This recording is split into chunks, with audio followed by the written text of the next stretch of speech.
Well, fantastic. As I always say, today is a great day.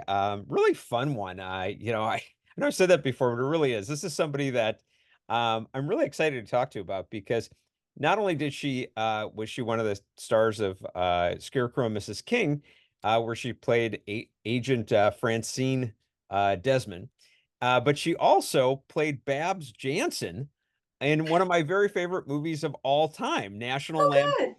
Oh yeah, I'm excited. So I want to welcome Martha Smith. Martha, thanks for being on. Thank you, John. Thank you for having me. I'm looking forward to it. Oh yeah, without a doubt, without a doubt. So you know what? Why don't we do this? Tell me what was the audition process for Scarecrow and Mrs. King? I didn't really I did a ton of research. I didn't really get the exact, what it was like going in the room, any of that stuff, or how it came about. Oh, it's interesting. Did you happen to see the book? It just came out and it's called there's a little plug, The Ultimate Fan Guide to Scarecrow and Mrs. King. Did you I see have that? not seen it yet. I'll Oh, be that is honest. an amazing compilation. We have these very avid, sometimes rabid fans that have Oh, just know every detail about every episode. And they put this big guide together. So in there, because I'm kind of verbose, I did a long chapter on that. And I'll tell you how it happened. The audition for Scarecrow was several times. It was a hush hush project. It was just called the Kate Jackson Project. I couldn't get the script. I just got the sides, and it was kind of under wraps. And I went with Eugenie Ross Lemming and Brad Buckner were our original producers and writers from wow. Mary Hartman, if you know them. Oh, of course I know Mary Hartman. Classic. Yes. Okay. So that's the kind of edge that we had initially. And Eugenie comes from Second City, who worked with my former co-star John Belushi. So we were in the same pocket there of what they wanted to do on more, generic television Yeah. standard. So, anyways, we went in, and Eugenie was kind of improvising in the script, and I had memorized every word, and I thought, oh, this is interesting. I had some improv background, so I just sort of ran with it. Got the Yeah. call back, did the same thing. I thought maybe she just doesn't know her script that she wrote, and and then it went really well. Then we went to the screen test, which was, of course, in those days it was in a big room with all the suits, Hmm. and there were three girls for Francine. And it was one of those situations where I was number three and I could hear number one and number two in front of me through the door. Not that I was listening with a glass on the door. Right. That's wild. You could hear them because you can't, I could I have hear an them. acting background. I know what you're talking about. And Yes. I never realized that you could actually hear through the door. Well, now I was on my knees at the bottom where the slit is in the door between the floor, but I heard very well, and I heard the laughs, and I knew I could get a little more punch in the laughs because Francine was a very funny character as created. I got the laughs, I got the part, and it was really serendipitous for me because I had just started a new life, so to speak. I was just in a divorce, and I had been 6 days in a new apartment with nothing. I mean, I had a couch and a painting. Wow. Wow. So I got that phone call, and I was through the roof, as you can imagine. Oh, big time. Big time. What an opportunity. Did you have any sense? I've asked this of I think everybody I've ever talked to, but really, did you have a sense that this had legs, that this thing, might really go? I think during the pilot, yes, the pilot was really good. I thought it was a 90-minute pilot, Hmm. which was unusual, a 1 hour show. Yeah, no And kidding. when you saw the leads, like Kate Jackson and Bruce Boxleitner, when you saw their chemistry and you saw that writing, I frankly loved our first writers and producers. Not that to disparage any of the others, but I was really Sure. fond of them. And yeah, when you saw that happening on set, it was one of those kind of rare, moments that you thought, you never know. You just literally never know. You sign your life for 7 years and you kind of hope you might get 4 or 5. Yeah, of course. It's like the dream of an actor to have a series actually go. Yes. What about now if I'm not mistaken, I noticed that you had worked with Bruce before in was it How the West Was Won? Is that right? And Wife so number three, I think, of the Mormon wives. yeah, Is that memorable role? did, did you hey, everyone knows it. No. Did did you meet him at that time or not? Yes, I was. I think I was literally wife number two or something like that, and how there was one, and it was a little teeny weeny part. Belgium could beat Italian. Anyways, that's a private joke from Arthur. If you saw that movie, I did. I loved Arthur. I loved Arthur too. We're always quoting it in my house, so people don't usually know where it's coming from. But yeah, that was a very small part. I met Bruce, and then I did another teeny little part with Kate in the first season of Charlie's Angels, Oh, wow. where my first, I think, 6 or 7 roles, I must have been a heck of a cadaver because I got killed in the first scene every time I got a part. Oh, so in Charlie's my Angels, God. I was chloroformed. I think I was strangled. They cut all my hair off. I was, yeah. Oh, my gosh. Well, you know what? Look, and not that I want to talk about Scarecrow and Mrs. King. I do. But when we mentioned both of those, why don't you tell me what was your experience like working on How the West Was Won? And then tell me what the set was like on Charlie's Angels. Oh, wow. How the West Was Won, I can hardly remember. I was just a little girl. Yeah, it was, your Western. We were outdoors. Everything was fine. Everybody was friendly. I have no memories other than just a pleasant, small guest appearance. And Bruce was great, but, I didn't get to see him again until we were in Scarecrow. And then I saw a lot of him for Yeah, 4 years. exactly. And Angels, they were new, so I don't think at the time I did it, I don't remember, it was season 1, but I don't remember where it fell into the year, but I don't think Farrah had even taken off yet, so the set was great. I didn't see Kate as much as I saw Jackie and Farrah. And I don't think Kate was in any of the work that I was doing, but I did, say hi. And then the next time I saw her, it was Scarecrow and Mrs. King. And we still hang out. We go to the track and oh, I love hearing that. Yeah. She's coming around again to go out in public appearances, which is huge because she didn't go out for appearances for many years. And the public was just dying to see her again. So we just did the Hollywood show together. That was fun. I have had a chance to speak with her. I've not interviewed her yet. I mean, we're still trying to work that out. But I think the term like really sweet, really kind. I mean, yeah, super nice. I really smart. Have a ball together. Really smart. Yeah. I don't know if people know that about her. She was the smart one on the Angels, but she really is. She's really, and she can take apart a script, a scene, which she often does. Yeah. The lighting, the DP, everything about it. She's quite detail oriented and quite smart. Well, she even directed some of those episodes, right, of Scarecrow. Yeah, she did. Yeah, good job. Is it, I've asked this of other people as well. Obviously this is somebody that you're in the show with, and suddenly now they're directing. I know she was a producer on it as well, but what does that change the dynamic when, she's directing and it's like, oh, okay. Does it change the whole vibe on the set or no? I don't think so. I didn't notice it if it did, but then of course sometimes I'm sort of just wandering around looking for my mark. Yeah, sure. I bet. But no, she wasn't a heavy-handed type as a director. She was gentle. Did you know, like, look, there are certain people that I've talked to that, they're like, oh, you knew that they were the owner or the producer, of the show, when, on a daily basis, you kind of had that vibe. Did you feel that from her, or was it more like she didn't bring that into play when, on a, like just on a daily? She didn't mention it. No, we all knew though. I mean, because our producers would mention it, our various sets of producers, and she, Shoot the Moon Enterprises was her company, and they owned a good portion of the show. So her input was vital and important because of that, much more so than any other actor that was starring in a TV series. It was that extra validation that was needed, and her input was consistent and constant. She had a lot of opinions on things. And for most of the part that I saw, they were better ideas, she was well, like you said, she's a smart woman. Yeah. Very, yeah. The other thing too is, it's funny when we started off the conversation, you said that the writers were from Mary Hartman and then the background was Second City, which in both cases I think of is very, very edgy, very, I don't know, I'd even call Mary Hartman innovative. And for the time. Not that I didn't like Scarecrow and Mrs. King. I actually saw quite a few of the episodes, and I still love the show. And I think it's just a good, like, you walk away feeling good. You know what I mean? Yep.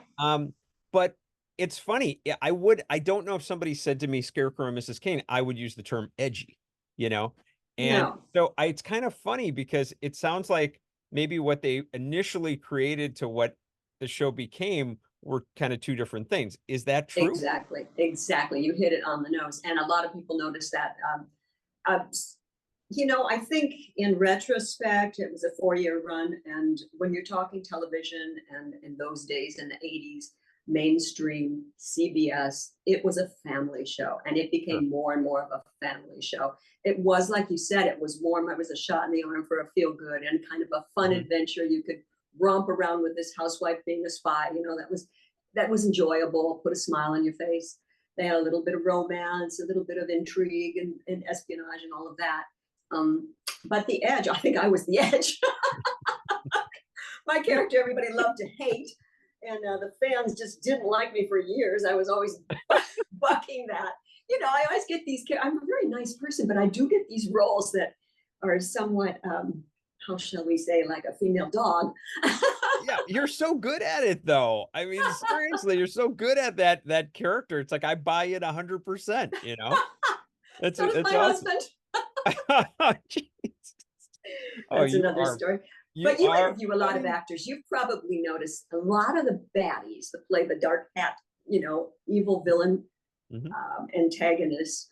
They're really nice people in I person. You've agree. noticed that, right? I have. Okay, I rest my I case. because the truth is, I mean, really, I was more the type that like to do comedy, and I like that arena.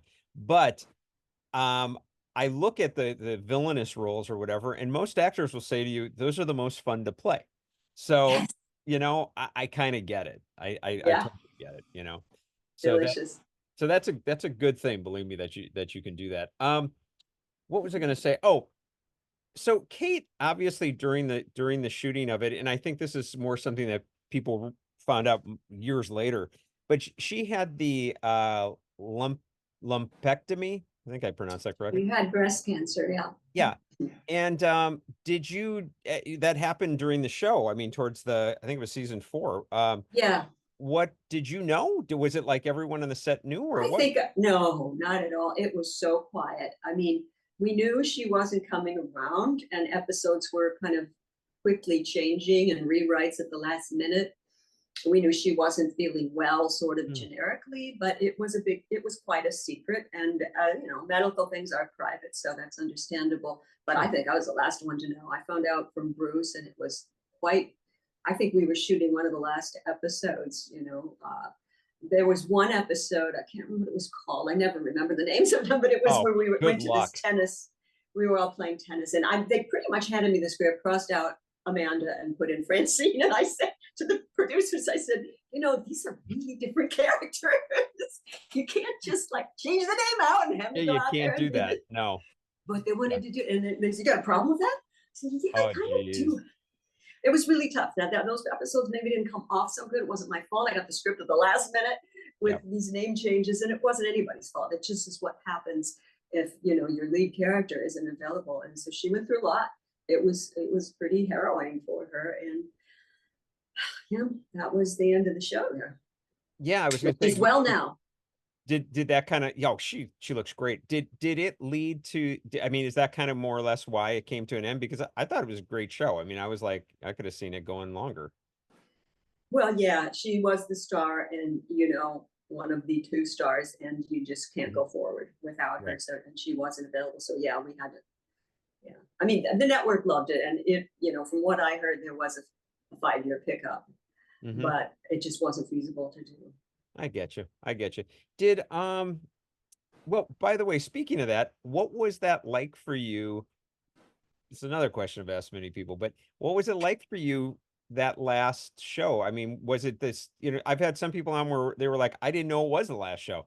And I've had other people on that were like, we knew. And in this case, it sounds like you did know. Am I right that it was the last? Yes, it was an unusual circumstance, the last show for me, because they were out of scripts, and for Lo Amanda, that was Kate's character. So they grabbed an old script from several producers earlier that had been written and shelved, and it was kind of my script.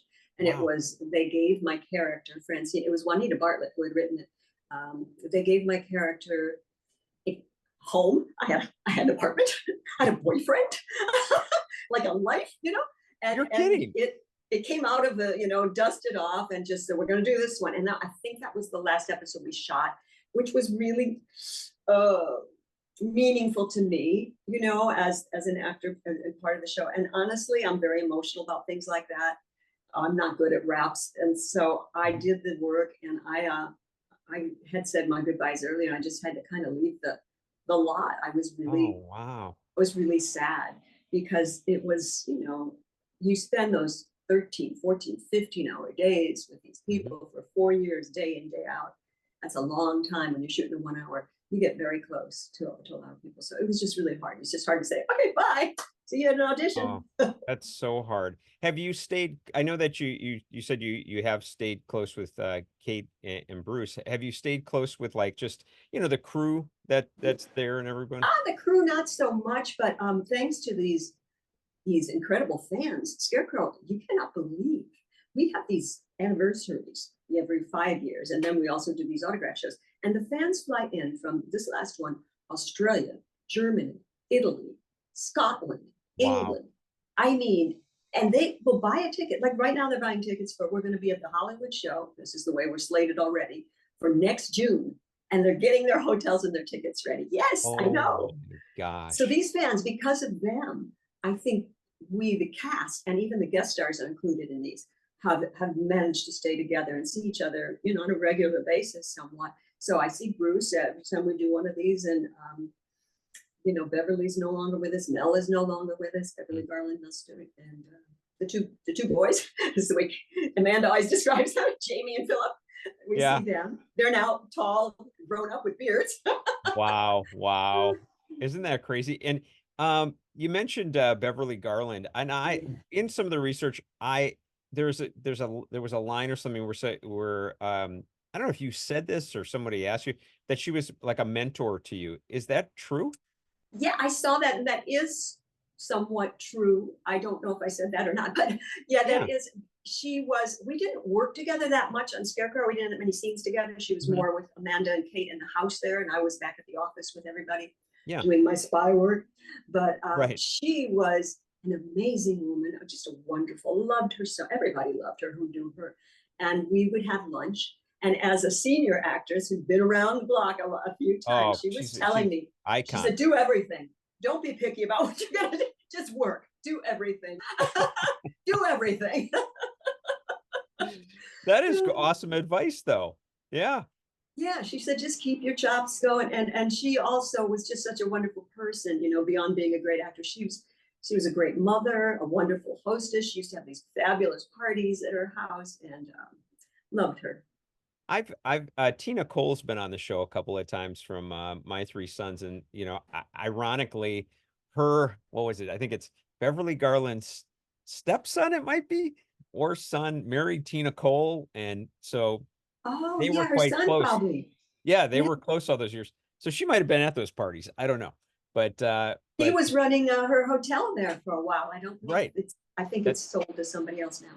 It did, but yeah, it was there for a while, and apparently they had one up north for a bit too. But anyway, just interesting little side note. But a couple other things, guest stars you mentioned. I noticed some pretty prominent names actually that were on there. Any that really stand out for you? Oh, there were so many. I mean, the Myra and that played Dr. Smith, whatever we call him, Dr. Smith. Was on. He was a semi-regular, and John Saxon had that same role before. Both of them really created wonderful villains. Again, I like the villains, you know. Did you Most get of the bad guys were, you know, we started out, they were all Russian. They were all Russian. All of a sudden, it was like season 3 or 4 or something. It's like, oh, here we are in Pakistan. You know? Love it. I love it. I love that they can do that. Is John Saxon, by the way, I mean, talk about an underrated actor. Like, he was in so many things. Did you get a chance to talk to him at all on the set? Yeah, we went to lunch. Oh, okay. Okay. Yeah, we talked. John's not with us anymore either, you know. No. We have lost so many people, but both of them had a very different way of playing that role, but it was still almost like John Vernon in Animal House, if you want to make a comparison of that. The one where the music, or the Wicked Witch of the West, where the music is boom, boom, boom, boom, boom. Here comes the bad guy in the room. Everybody yeah. you know? Oh yeah, he had that presence. What was he? I mean, look, you went to lunch with him. Was he like that at lunch, or No, no, no, no, no. was he a very different person in person? Very nice, polite, kind, sweet. Yeah, wanted to That's date. funny. What was that? Nothing. Oh, come on, come Oh, on. nothing, John. It Come was on now. one That's date, one date. I heard it. I heard it. Okay. Well, that's still cool though, you know? I mean, that's nice to hear. Once again, we go back to what you and I just spoke of. Here's a guy that played a lot of villainous roles, and here yep, he's this really nice guy in person. And wow. yep. What about others that I saw? Jean Stapleton was Oh, on. she's the one. Oh, she was like my hero growing up. You know. Yeah, yeah. That woman is nothing like that character. And it's astonishing when you meet her and she's so cultured and speaks, she's nothing like Edith, right? I mean, Oh, totally but what a wonderful woman and what an actress. Oh my goodness, what an actress. yeah, I agree. Just amazing. Yeah, she was on, I think, 1 or 2 episodes in Europe, right? We I shot, think we you're went to correct. Germany. Yeah. Yeah. Wow, that's cool. That's cool. So when she came on, were you kind of like, oh, this is awesome that she's going to be Oh, yes, of course. Yeah. Yeah, wow. we had Kramer from Seinfeld was on too. Oh, I didn't know that. Yeah, Michael Richards? I don't think I was on the set when he was working. Can't remember it, but I did. I know he was a guest star, which Yeah, is kind of no, I cool. got you. Another one I saw was James Cromwell, who Oh yeah, was also yeah, on there. from Babe. You got it. Exactly. The farmer from Exactly. Babe kidnapped me. I was like, my big claim to fame is like, the farmer from Babe kidnapped me, and I got to speak Urdu. That Nobody is speaks Urdu. that is so funny. Well, sorry. That's great. When you put it that way, I'm like, good point. Was he what by the way, is he as like he actually comes across as in general Mhm. as a nice guy. Was he kind of in that vein? You know, Uh, I think I worked with him on another show. I did a pilot with Debbie Allen, oh, and the Ebony Jade and yeah, that one. Yeah, I think yeah. he was the bad guy in that too. He just had a constant role of these guys, and he did it perfectly. So one of the things that I was going to ask you about too is just how you got started. I mean, really, it's interesting. I mean, we got into Scarecrow and then we kind of went into a few other areas, but you have like a really kind of wild start. I know that you're from Michigan. I'm actually originally from Wisconsin, by the way. So I mean, Oh, Wisconsin. yeah. Okay, So I neighbor. know, you're like were you outside of like Detroit? Is that where it was? A suburb of Detroit. Yeah, Farmington. Yeah. Yeah. Um, yeah, really just a middle of the road kind of suburb, very suburban upbringing. And I never wanted to be an actress, really. I kind of thought it was a frivolous pursuit. Yeah. I wanted to be a shrink. Little Well, did I did you know, much later, it's the same thing. it is the same. Didn't you actually if I got this wrong, then whatever, but I swear I had read or I heard, I mean, I went through so many things. You worked at an insane asylum at one point? We call them a mental A institution. mental institution. Oh dear. Somebody's offended out there. Yeah, I'm sure somebody's like, I'm gonna kill that guy. No, That's but right. I Send the mail to I'm thinking of John. however it was referred to at the time. Yes, yes, But yes. yeah, Okay, so at about 12 years old, I decided, I was going to be a psychiatrist, and I started reading Freud and Jung. And by the time I was 15, I wanted to go to college for that. I was really, really into it, and I was accepted at a community college, but the counselors there strongly discouraged me, and they said, look, your scores are good, you can do it, but it's first of all, it's going to dampen your taste for your passion for psychology when you get into these classes. Second of all, socially, it's not going to be good for you to be this teenager on this campus with college students. So they discouraged me, and then I said, okay, I'm going to go work at this mental institution. yeah. This was a state-supported institution called Northville. It's closed now, Wow. rightfully so. And they put me in a ward that was the most regressed schizophrenics that had been there for like 10 to 20, 30 years. Parents and family didn't come anymore. That was a woman's ward, heavy duty. It was volunteer work, but I wanted to, the psychiatrist took me under his wing, a few other things. Yeah. And he actually let me come in on private sessions, he knew I was really passionate and this is what I wanted to do. How old But were you at this point? I think I was 16 or 17 at this point. Gosh, that had to 16 or be kind of 17. scary. It was because one of the patients was convinced I was sleeping with her brother that I'd never met, and she would throw Wow. things at me, and my head have to duck when I came in. Wow. Wow. But there was progress with some too, and it was kind of a learning experience. So I was hoping to go to school for that. But what happened in the end, I was modeling. I was just basically looking for a way to get my own apartment and everything when I was a How young did you even teen. get that? How did you even My segue that? sister, my older sister, had been a model in Detroit, and she introduced me to the agents and everybody and the photographers, and I just sort of followed in her footsteps. I really wanted to get an apartment, and I wasn't going to get an education because it wasn't just in the cards for me with my family. I didn't Yeah. think that was so vital. So I decided to start modeling, just to get some cash to get an apartment. And what happened was I did Playboy. That was How a did modeling job. Okay, how did you, I did read that, and you were Playmate of the Month at one point. How did that even come about though? Because I mean this in the best way, but you know, in Farmington or whatever, you're in Detroit. How did Playboy come into the picture? Well, when you model in Detroit, you're pretty much always around a car part or a car, right? Oh yeah, So you got camshafts and brake fluid and right. auto shows and auto catalogs. I was shooting for Ford. I was doing a catalog for new cars Hmm. at a big studio, and a guy came in while we were shooting, and he was a Playboy talent scout. And they really did have those people in those days. Wow. They would see somebody they thought was appropriate, submit it to Hefner, who's then working out of Chicago. And if the girl was accepted for Playmate of the Month, they would get like a kickback, I don't know, $500, $1,000 or something. Hmm. And so he had already submitted several people, and I think one or two were accepted. So he saw me and said, would you like, and I'm thinking, apartment. Yeah, Yes, I can yeah, get an apartment. yeah. So he submitted me. It went really fast. They then called me in to shoot with their photographers in Chicago, and then they kicked out the person who was scheduled for that month and quickly ran me into it. So it was like boom, boom, boom. And then they put me on the road for a lot of years doing meet and greets and opening bookstores and everything you can think of. They sent me to Guam during the refugee crisis in Vietnam. Wow.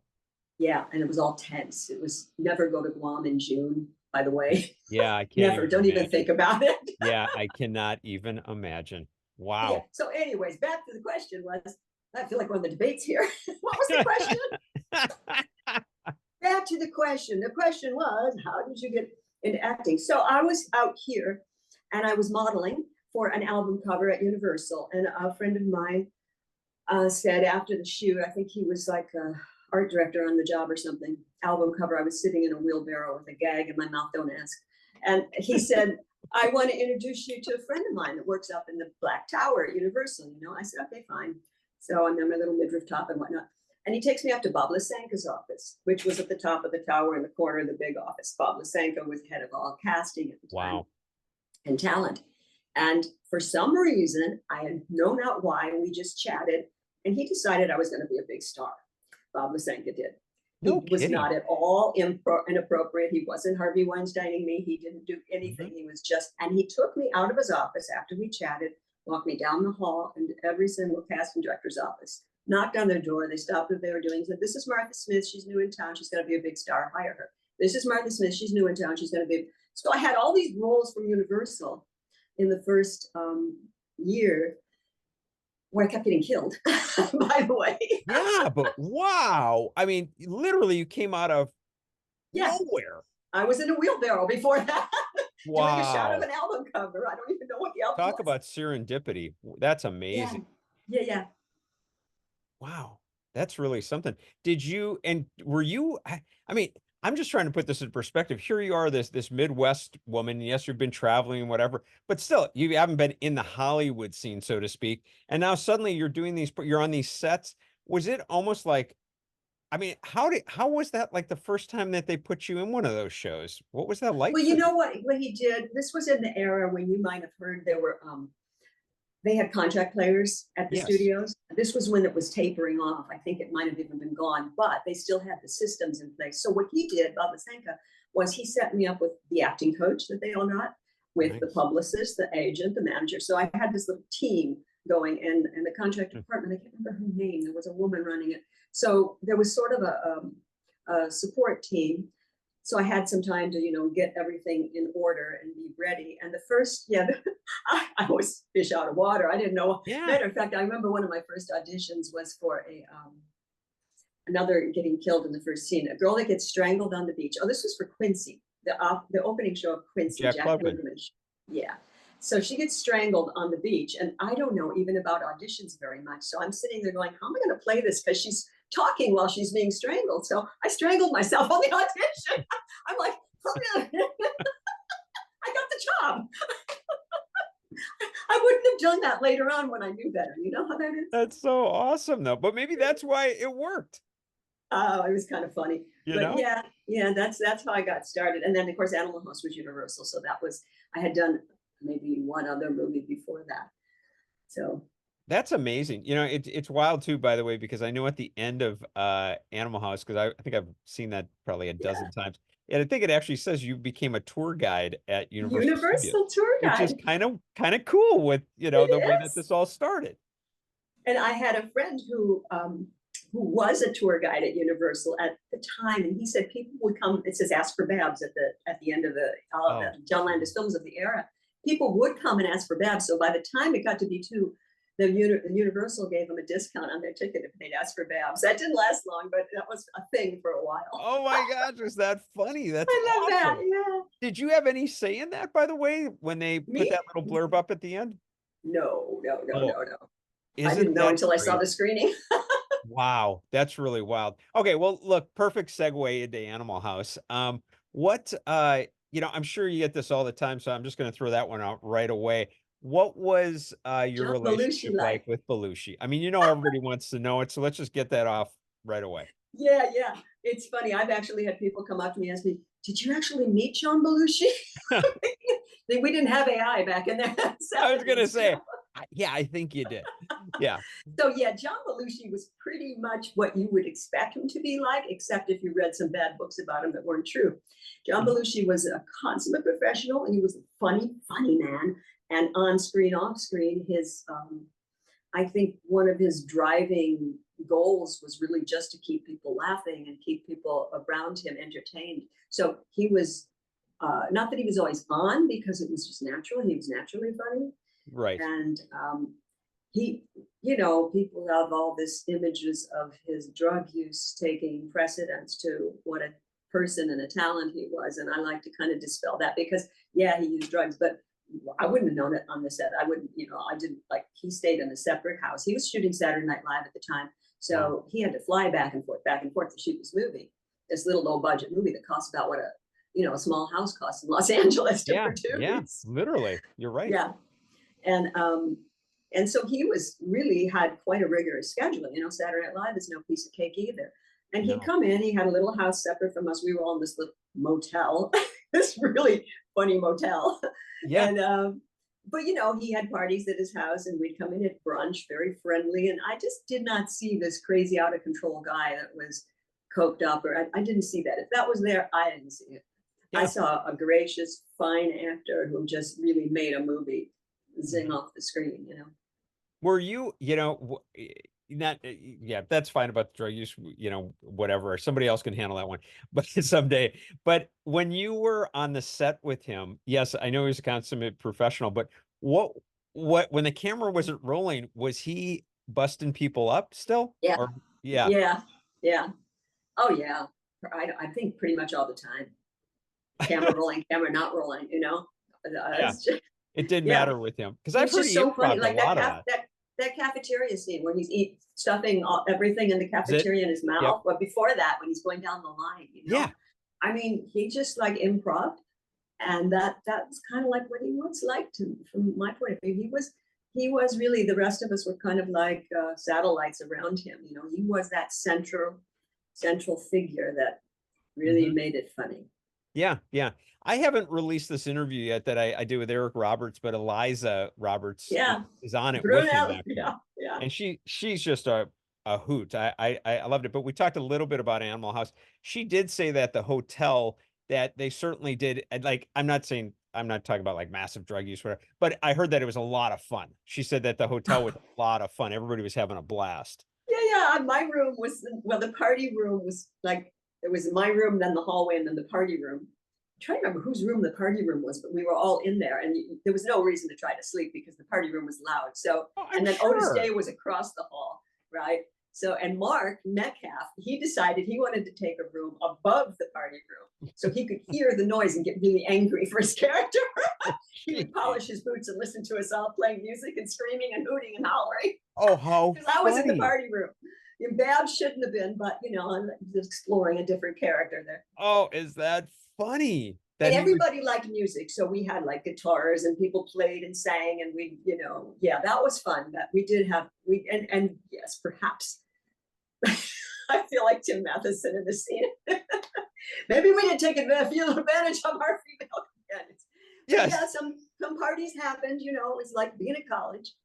Yeah, come on. I was gonna say, what about, I have heard this too, that the fraternities, can't remember if they kicked some of the guys out or yeah, there was a big scuffle. I wasn't at that. You know, they brought in the Omegas. I was part of the Omega group. They brought us in a little bit later than the Deltas, and that was intentional. I hear from Landis, but you know, there's different theories on that too. That they wanted to have that division real clear, so that the Deltas could come in and bond first, and bond they did. You know, because they got in a lot of trouble, and then we could come in later and be the, you know, again, the bad guys. Yeah, isn't that funny? By the way, yeah, John Landis, that had to be like his first, second film somewhere along that. Yeah, well, he'd done Schlock. Yeah, right. Yeah, good one, good one. What was he like as a young director? Because I mean, he was kind of in the same vein as all of you in a way, you know? You know, I have a feeling, I haven't worked with him lately, but I have a feeling he's probably the same now that he was as a young director, more or less, in terms of energy.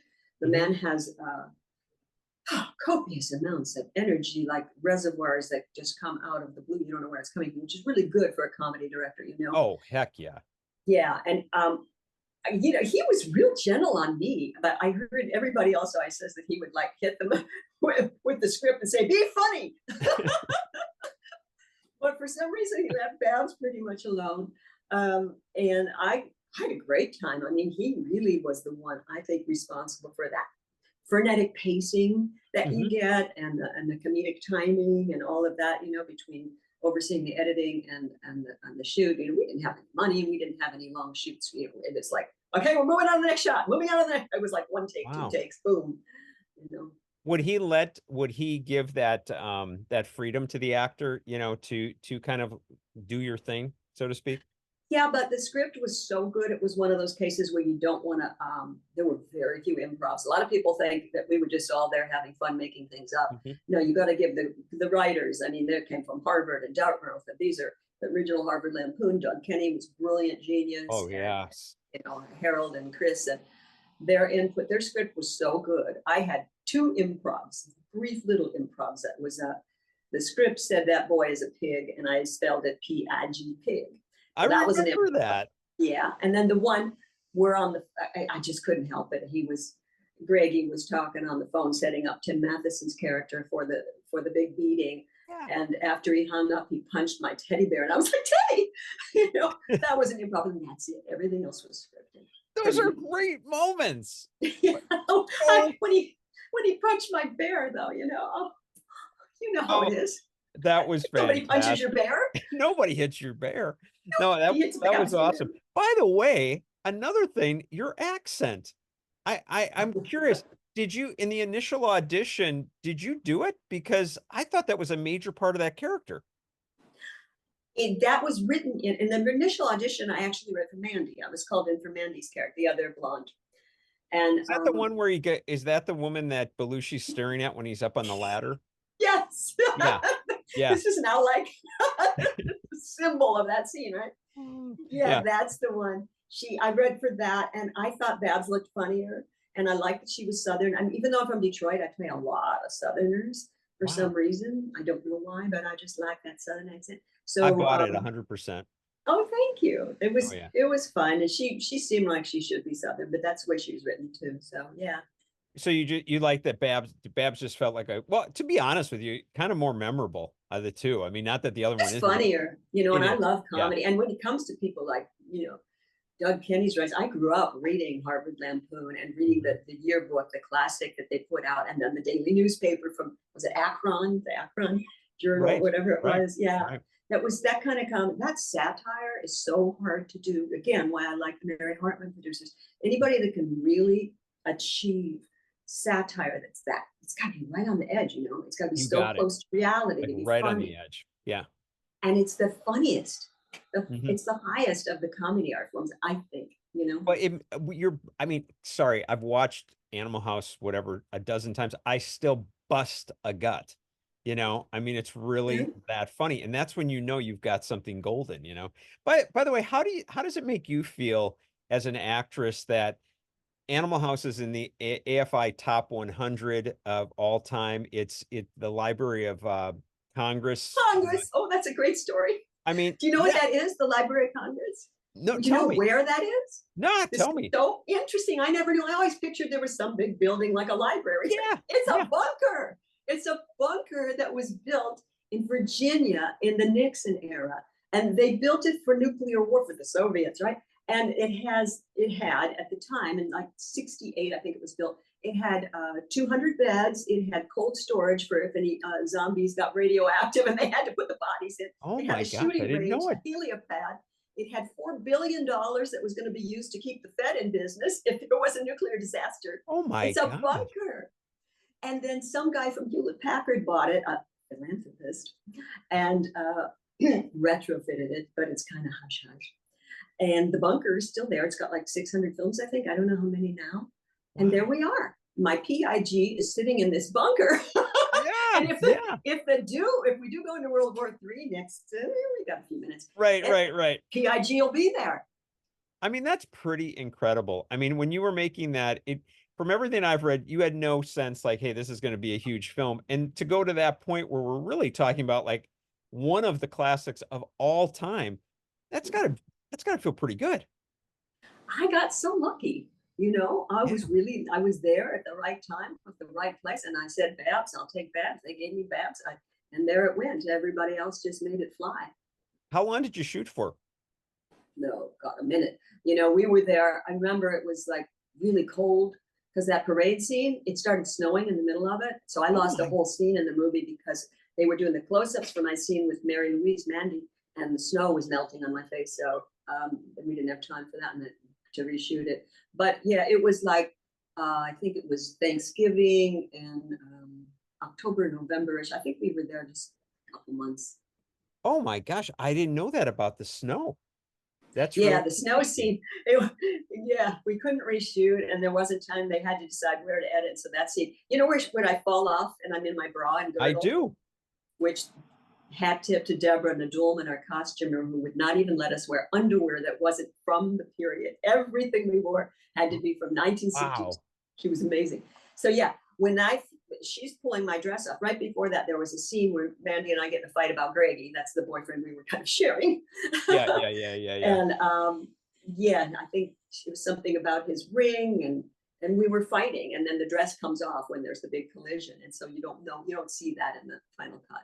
Oh, is that wild? I love hearing that stuff. I mean, it's just too fun. So are you still in touch or still close with any of the cast from Animal House? Yeah, well, we have reunions on that too.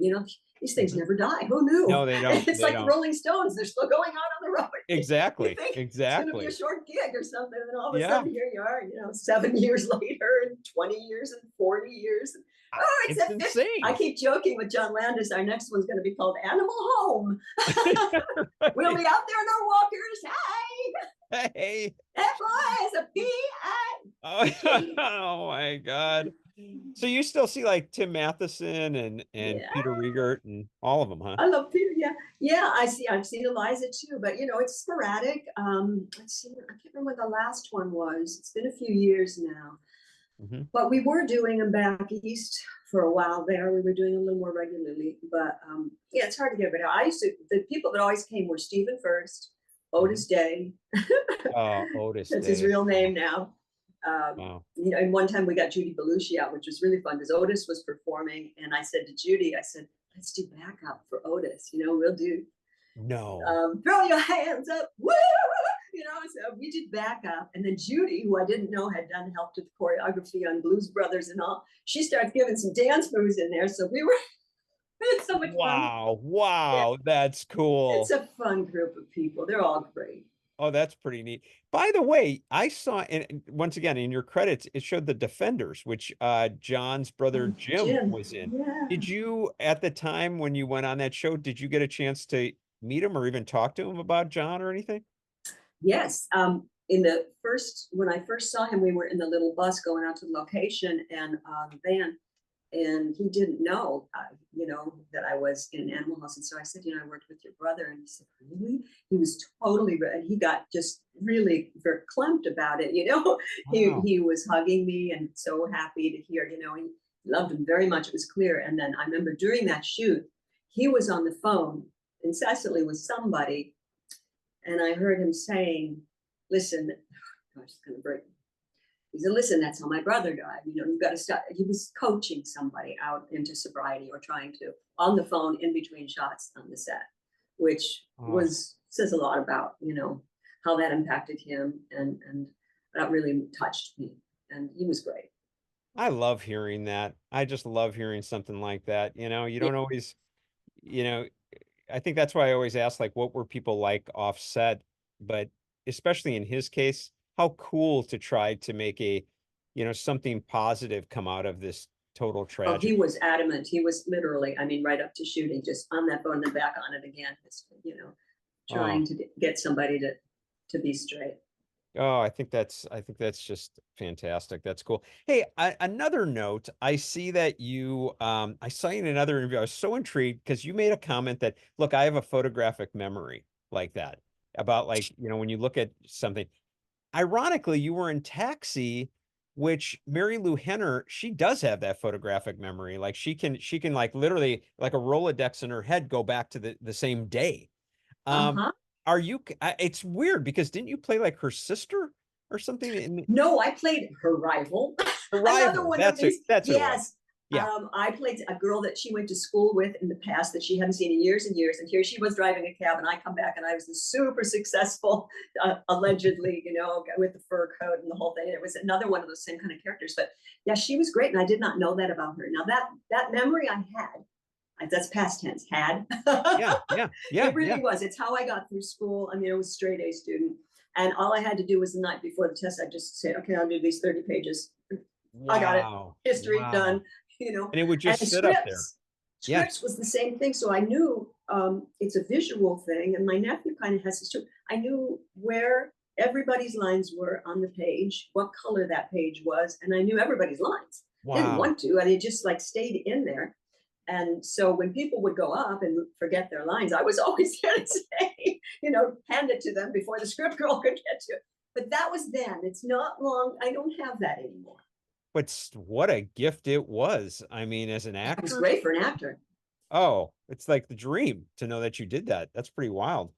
I also you've had so many cool little moments like Love Sidney with Tony Randall.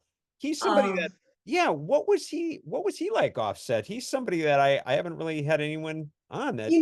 I gotta say, I'm really lucky. The people I've been chosen to work with, Hmm. and some of them had reputations. Like Tony had a reputation of being really difficult, and people would say, "Oh, you don't want to work with him." I'm telling you, I get the opposite effect when I work with these people that are supposed to be really difficult. I Yeah. found him just the most delightful man and talented, and he was such a giving actor. If you're an actor, John, you said, Hmm. you know what it's like when I you've got do. somebody across from you who's he was eons ahead of me in terms of experience and gifts and everything else, but he was totally on the same level. And he just saying, "You're just so good." He was always feeding Oh, me, and he wasn't just BSing. He was really wonderful to work with. I loved that. I was supposed to be a semi-regular on that show. The character was introduced to be like this female love interest that he hmm. is very conflicted about because he is a closeted gay man. And then Right. my character doesn't know he's a closeted gay man. I think he's just a regular man who's a hetero. And then up I come and I don't understand why it's not working and why he's not falling for me, Right. And it Right. becomes a tearjerker, which was odd to do in a comedy show, a half-hour comedy. They did a 1 hour special to bring the character in. And it was the reason I got Scarecrow. Part of it is the head of Warner Brothers at the time, VP of Talent Alan Shane, had come to the taping and seen me. And then Scarecrow was right after that show got canceled. And he remembered me and said she'd be a good Francine and kind of shepherded that through. What I mean, seriously, you know, as you're talking, are there times where you just kind of pinch yourself and go, how, you know, how did these cards fall so beautifully? Because they really did for you. But That's don't you love amazing that stuff. about life is always like that. We make our little silly plans that, have nothing to do with what's going to really happen. And you don't know what's 5 minutes from now, you don't know what is coming Yep. for you. Right. And you can't always, people think they can manifest everything, but I'm trying to manifest a handyman right now. If anybody's out there, actually, just thought I'd throw that out there. Trustworthy young Brawny. But that's beautiful thing is that wondrous things can happen to you that you think never could, and you might not even have anything to do with it. They just fly into your lap sometimes. It happens. Mhm. And yeah, Well, I've been a good recipient of that. you've been a really good recipient. I also think, I mean, I'm with you. I also think that some of the smallest moments in your life, or you think at the time it's the smallest moment, it actually is the biggest moment. And you don't know Yeah. it, it's like literally like, you know, just meeting somebody and you're just like, oh, nice to meet you. And then that turns into a massive thing. I know. It's Yeah. weird. The Yeah. other one too, were you in a movie, and I don't even know if it was released, with Vic Morrow? Yeah. Okay. Yeah, I did. We went to Korea actually, which was Hmm. interesting. We were the only two Americans. It was a Korean War movie. I was a major in psychological warfare. He was a colonel, I believe. We were Americans. We actually went to the parallel line between North and South Korea, Wow. and we were there quite a while shooting, and it was all Korean actors and all Korean director, crew, producer. So the two of us got very close, and his tragic death, of course, was very, very difficult um, Hmm. on so many levels. So yeah, that was tough. That was tough, and it was with John Landis as well. So I was Oh. supposed to go to the set to have coffee with them. Vic had called me Hmm. and said, "Look, I'm shooting with John Landis, and you got to come, come for lunch or coffee or something." And I said, "Okay, I'll come next week." And then I got that phone call in the morning early, that the Oh. helicopter had. Yep. Oh my gosh, oh wow. I didn't know that. That's Yeah, pretty yeah, intense. Was yeah. he He was. If you want to know how he was. I would like to know, because he's somebody that unfortunately that has always overshadowed his career. Unfortunately, everybody thinks of that right away, But I mean, he was a really gifted actor. Yeah, he did a lot of directing too on Combat, and I bought the image. I thought he was going to be like he wasn't. I thought he was going to be this gruff, and that's kind of where he comes off when you first meet him. This kind of like macho man, Oh, definitely. which Got that. yeah, and I was sort of whatever, but no, that's not who he was. He was so smart and so many varied interests and just really had an incredible brain and a great heart and yeah. Oh, Yeah, big I loss. love hearing that, because he's just one of those actors that whatever. He was gone before his time, and that's just a shame. Yeah, and he was very sensitive too. You don't get that from his persona. Right. No, not at all. You had a couple other ones. Broadcast news I saw in your credits. Is that No, true or not? no, no. I don't know. I can't get that off. There must be some Martha Smith that was in broadcast news. I love the movie, and I would love to say Oh, yes. I had a wonderful time doing it, but yeah. I wasn't in it. I was gonna say, because I've seen that a few times, and that's part of why I put that in there, because I'm like, I didn't see it. So I was wondering if maybe that had been a cut scene or something. That's just a false credit, I basically. don't know where that came from, and it won't go away. But whatever. Yeah, whatever. And then what about Civil Wars? Were you in that with Oh, I saw your Mariel? interview with, yeah, she was great. I remember sitting there during the shoot at one point where I was like sitting in the office. She was doing part of her scene. And I looked up and I just thought, my God, that's a beautiful woman. The Yeah. statuesque, her face, everything. And she was just so stunning. I was captivated, just going, Oh, oh yeah, my yeah. lines. Yeah, she was amazing. But I don't remember that show too much, to be honest with you. I don't know. It was probably 700 years ago. Yeah, but you remember that moment. That's I cool. do. Yeah. I Yeah. do. She's a really good person. Yeah, she I really is. loved her Yeah. interview with you. That was really nice. Yeah, thank you very much. No, I enjoyed that. I've been fortunate enough to know her a little bit, so it definitely is nice when you have some relation there. It always opens things up. So it was very nice. Yeah, and I like what she's into, the healthcare and all of this, and Oh, major. And yeah. by the way, and she's fit as a fiddle. So yeah, I believe me. So then there's the other side of your life, and that's like your realtor business. Oh, I thought you meant my What real life. your real life? Can we tell us about that? No, your realtor business. I saw that they mentioned Selling LA, that you were on that as a Keller Williams realtor. Um, Reality show. yeah. Well, that was what I was going to ask you is when those cameras are rolling, is it just reality or was there some real moments there? Well, I think that was my first time doing a reality show. And Yeah. I did learn there's very little reality in those shows. And Right. it was a little bit of a tough experience for me because I was used to professional work with the big cameras and the crews and the lighting and everything. This was Right. more like flop it together. This was a different type of, I'm not allowed to say anything bad about the show. This was a very different experience. And I got some hate mail from it. Of all things, we're always playing all these What? vicious characters on all these TV shows, and I get on a reality show as a realtor. Oh yeah, people were saying they didn't like my dress, Oh, they didn't come like my on. attitude. There was something. Well, it was the advent of right when social media was coming around more, and so Gotcha. social media for some reason created a lot of very mean people. I guess. I mean, give me a break. That's Yeah, ridiculous. yeah, that Well, wasn't. Go go ahead. ahead. No, No, you no, go ahead.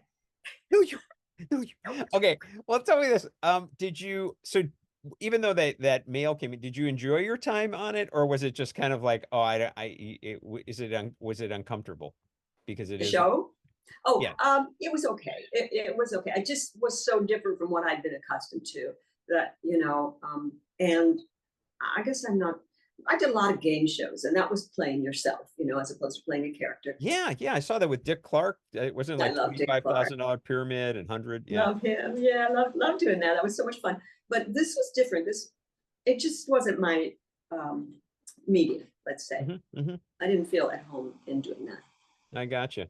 And by the way, I actually think I remember you. I think it was 25,000. I don't know. You do seem more free. I mean, and I don't mean that you don't when you act in that, but you just seemed in those appearances like you don't know. Whether it be in the way you dressed or your hair or whatever. You know what I mean? You just seemed a lot more like, I did that for Dick Clark. He was always teasing me about I had the Madonna look going in the 80s. I would have yes, the little lace bows in the hair and the yeah. Michael Jackson gloves and all this stuff. And Dick Clark would always make some kind of crack about it. We had fun. We had a lot of fun. But I love those shows. It was so much fun. I love word games. And yeah, it Oh, wasn't a good thing to do for your career, they said, but I didn't care. what? Oh my God, Yeah. I would think that's a great thing to do for your career. It gets you out You there and know, people can see you. and back in the old days, very old days, even before me, people would have careers just doing things like What's My Line? And I don't Yeah, remember them. To Tell the Truth, these older that's kind of game correct. shows. Yeah, they Yeah. would just be personalities on TV. Oh yeah, without a doubt. What was Dick Clark? Because I mean, obviously he was definitely the not just host, but producer, whatever. What was he like? Was he just professional or would he joke with you, off set Oh or my God, he joked all the time. He was a Scorpio with a great sense of humor. I loved Dick Clark. I loved working with him. And it's another one people say, oh, Dick's difficult. No, no. Maybe he was with somebody, but I had the best time with him. He was so much fun and he just loved to tease me. And so we had everybody actually, Bob Stewart and David, everybody on that crew and the production office all the way through. It was a wonderful group of people. So it was like coming home every time. I did that show a lot. Oh wow, that's just too cool. Yeah, he's like up there. Um, well, that's pretty cool. I don't know. I just your whole career, like I said, it's funny when I talk to certain people and you just kind of feel this like flow how things have gone, into another project and what has come about. So are you first of all, are you still doing the realty? Well, for certain people, I had a really, really busy last year. I got a lot of high-end clients, and that becomes usually complicated deals. You're dealing with other Sure. business managers and So it kind of took a lot out of me last year's work, and I decided to slow down. So I'm not doing anything alone. I'm taking partners and everything. And I just got a call before I talked to you on another listing. I'm kind of trying to retire. Yeah, I got you. I got you. I would like to. No one's gonna know now. Anybody just no, but I would really like to kind of take some time and just, do some more traveling, read some books, Sure. you Yeah. Did you enjoy that segue to go from acting to realty? Not really. Who would? Who would? It's like, there's a thing in Hollywood, which is kind of like, it's our royalty here. It's the business, right? Yeah. So anybody who was in the business and then is in another business, Right. that's considered a fall from grace.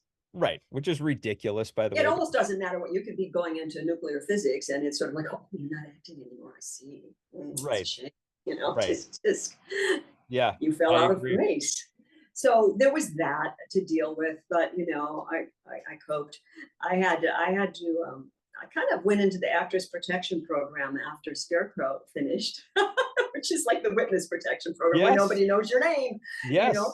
Very And, common, by the way. I want to tell you, almost everyone I've talked to that had a major role on a series, it ends and it's like, who are you to the rest of the town? That's so weird to me, by the way. But anyway, yes. Yeah, I think there's part of that. There are several things that happened, and so I kept working in things that I wasn't very excited about and wasn't putting on my resume. So just things that weren't good and weren't going forward. And then a friend of mine said, let's go be a realtor. We'll make a lot of money and sit in the back of a limousine with our laptops and it'll be lots of fun. And I said, okay, let's sign up for school. And we went to school. And then she said, I'm moving to Tel Aviv to sell diamonds. I'll see you later. And left me holding the real estate bag. Oh so my that's how that started. Wow. Well, I give you credit. I mean that really sincerely. I give you credit. It's like, fine, then I'm going to try this. I'm going to do this. That you got to have that. You can't sit there and just, stay in the la la zone. You know what I mean? You got to realize life. Do you think that your background as growing up in Michigan and growing up in a smaller town and really kind of coming from nothing on a certain level, I mean that in the best way. Do you think that has also helped you though through all of this, like to kind of put things in perspective? Oh, yeah. Definitely. Michiganders, I think there's a real good in Wisconsin too. I'll throw that in there. All that Midwestern, it's like a kind of common sense that you come from, and there's an ethic and a work value, and a certain morality. I think, at least from my era. I don't know about now, but yeah, I think I brought the Michigan with me to LA, definitely, and it grounded me a lot. Plus, I had the opportunity to see and know a lot of famous people up close. And I saw a lot of unhappy, rich and famous people. That's right. And I didn't want to ever be one of those. So I was really happy playing a third lead, a fourth lead, a character actor, somebody in the, just a little juicy part. I thought that would be nice and keep your private life, I saw people's lives destroyed by fame and their children's lives destroyed. Yep. And that was a good lesson. So, but the Michigan thing, yeah, it definitely helped. Yeah, I think it's pretty cool, Martha. I got to tell you. Well, listen, I'll let you go, but I love talking with you. I mean, that was wonderful and thank you. Really, really insightful and believe me, I'm happy for you. You made it. You made it. You were able to enjoy it and still keep your head together, and that's a win all the way. Believe me. Thank you. Yeah, I got the body together too.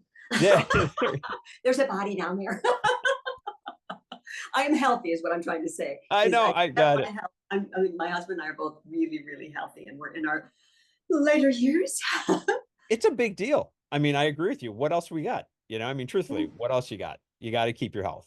Otherwise, forget everything, so that's huge. Well, listen, I hope to see you down the road. I'll definitely, and I'll be in touch. So thanks again. Thank you so much, John. It was a great interview. I love talking to you. Thank you. Oh, great. Thank you so much. I'll see you. Bye-bye. Well, thanks for listening, and definitely hit the subscription button. As well, hit the notification bell so that you'll know when my next episode is released. In addition, Check out some of my other interviews if you haven't had a chance. Eric Roberts, Henry Winkler, Jerry Mathers from Leave It to Beaver. There's so many. Enjoy.